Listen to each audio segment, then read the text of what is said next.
Golden's Ballad of Sexual Dependency, it really captures this time in the East Village that I relate to, those apartments and the way people looked and how we lived. And wow, it still really chokes me up looking at it. And I love that work. The way we looked at work was very different than how we look at images today.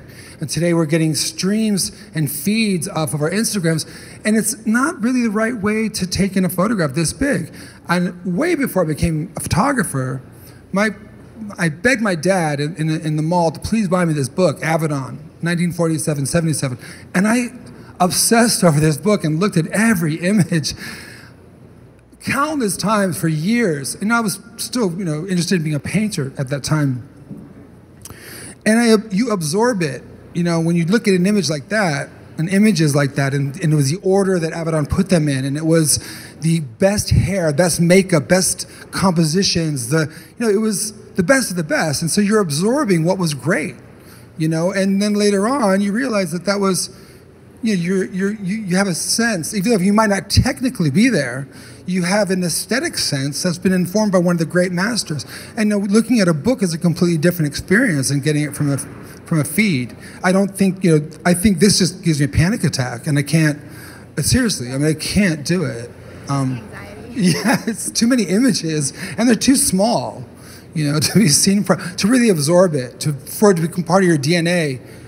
I just did a film about a year and a half ago with the Paris Opera Ballet, and it was really interesting working with these ballet dancers, because talking with them, like Emily Cosette, who starred in the film La Grande Sortie that I did, she started with the Paris Opera Ballet at 9 years old. She had dreams of becoming, the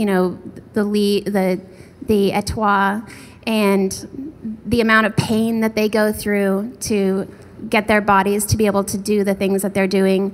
The sounds that the dancing on stage makes is actually kind of ugly and grotesque. Like when you're that close to the ballet dancers, it's like the hard floor and their shoes hitting the ground and the scraping. It actually sounds kind of like a horror film. I've always been interested in subverting this idea of what a sexy body is, or what beauty can be. So when you went to London and you met McQueen and Isabel, did you ever think that they were using you because of your legs being irritated, or did they talk to you and let you know that it was also because you're stunningly beautiful and they wanted to represent this new idea of beauty? The thing is, I asked for it. So yeah, I was on the cover of a design magazine called ID, not the fashion one, but International Design, and I was the first human on the cover. And it was like they'd always put some chair or something. And so in that article, I talked about that. I talked about why is it that, you amputate a bit of a nose, or you put a prosthetic in a breast cavity, and that's considered beauty or augmentation or enhancement, but you amputate a bit of a limb and you put a prosthetic there, and it's somehow less than, it's ugly, it's disability, and every photograph we were seeing was manipulated, if not the actual body and face we were looking at as well. So I thought, let's put the art and play with the art and the artifice of it. We have not progressed from where we were with the Roman Empire, where that is our entertainment, watching people get eaten by a lion and watching people fight to the death. And that was that was the entertainment. So we progressed with technology and our phones, but morally have we progressed? And I think the artists have to take the lead.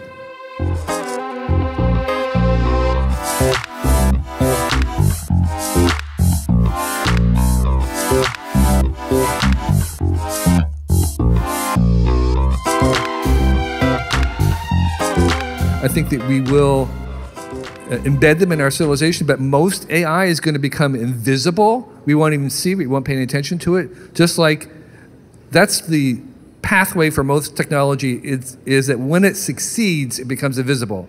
So we don't think about electricity except when it doesn't work. Treating climate as an existential threat, treating nuclear war as an existential threat, and to me, treating AI as an existential threat is the opposite of a useful way to think about civilization. I think the useful way to think about civilization is in terms of its continuity over the last several millennia. Basically, one of the reasons the Long Now Foundation says the long now is 20,000 years long. It's the last 10,000 years and the next 10,000 years. That's a kind of a little larger time frame than we usually think about, but it's not really geological time or astronomical time. It's still human time. It's just a fair amount of it. And it's dating back to basically civilization's story so far, with the idea that when villages and then towns and then cities started to happen on the order of 10,000 years ago, at the same time that agriculture in 6 different places on the earth was happening about 10,000 years ago. That set in motion the storytelling and the writing and the language and then the money systems and all the rest of it. It's been a continuous story of a civilization that has converged. For a while, there was a different story from the Roman Empire and the Chinese Empire, but then the Silk Road and all this kind of stuff. They gradually connected civilization's story into one 10 millennium story. So that's going to keep it in the forefront of human worries and human endeavor for, I think, long enough to do some geoengineering if it works out, which I think it will, to buy some more time to get leave the coal in the ground, leave the oil in the ground, eventually even leave the natural gas in the ground, though it's a big improvement over oil, and that we will sort it out in a century. And that the byproduct of that is that humanity basically gets out of its irresponsible adolescence and starts to become a mature civilization. Help us get out of this, because I don't believe there's such a thing as too late in climate change. In general, I think most of the problems that we have in our society today were caused by technologies of the past. And I think that most of the problems we're going to have in the future are going to be caused by technologies today.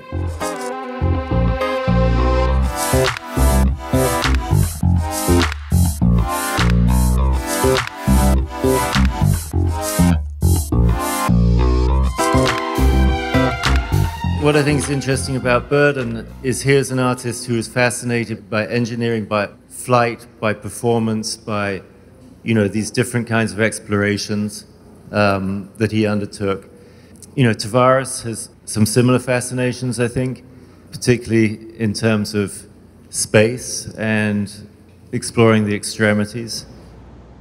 Me becoming a cosmonaut started with a desire. I think for me, most artistic process is driven by desire, a certain kind of desire. Then most of it is engineering after that, really. It's hammering nails and turning screws.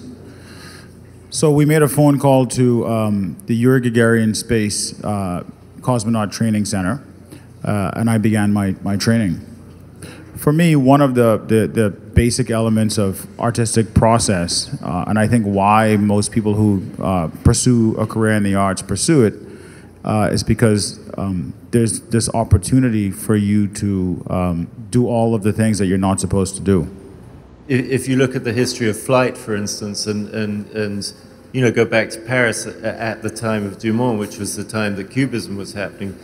Cubism was happening in part because the public were going up into the air. They were climbing the Eiffel Tower and seeing Paris from multiple perspectives, not just seeing it from the perspective of the street. So I think that's certainly part of the fascination that artists have for flight, because artists are almost professionally engaged in trying to create and find and discover and reveal different perspectives of familiar things. One of the things that is enlightening and fascinating to me is this idea that fear is something that underlines most of cutting-edge artistic process. And I don't know if that fear is necessarily about failure. I actually believe that fear is about success.